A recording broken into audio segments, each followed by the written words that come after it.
Sasa okay, katikati ya hayo mapito utawezaje kukabiliana nayo kama hauna imani ya Mungu aliye hai kupitia neno?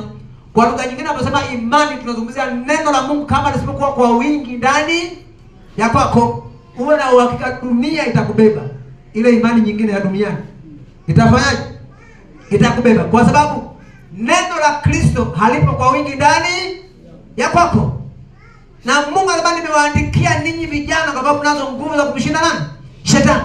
Sasa kama una imani inayotokana na neno la Kristo, uwe na uhakika utayumbishwa na dunia. Rafiki yako unapomwelezea tatizo lako, anasema kuna mganga wangu, na wewe unaenda. Na kwa sababu umekuja kanisani hujaona matokeo, imani yako ikawa ndogo. Alipokushawishi uende sehemu fulani ukaenda. Yesu asifiwe. Amen. Yesu asifiwe. Amen. Kwa hiyo Mungu atusaidie kama vijana, tunapopita katika mapito yetu ya maisha, basi tuweze kuwa na imani ya Mungu na tuweze kupokea ama kufikia lile kusudi ambalo Mungu amelikusudia.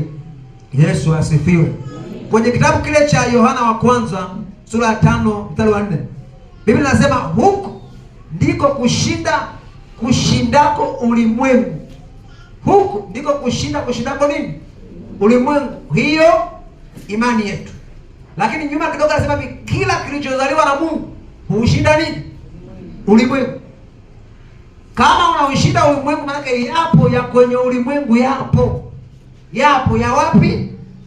Ya kwenye ulimwengu, maana hapa duniani yapo. Kuna vitu vingi vya duniani hapa ambavyo sio vya Mungu.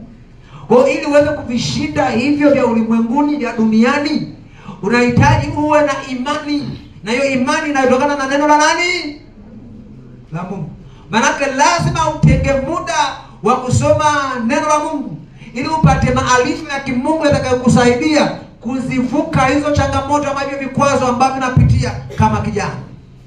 Bwana Yesu asifiwe. Haleluya. Hapo ndipo kama kijana heshima yako itaongezeka. Hapo ndipo kijana mafanikio yako yatakapoongezeka. Hautodharauliwa. Kwa nini? Kuna vita ulipitia, walijua utaanguka lakini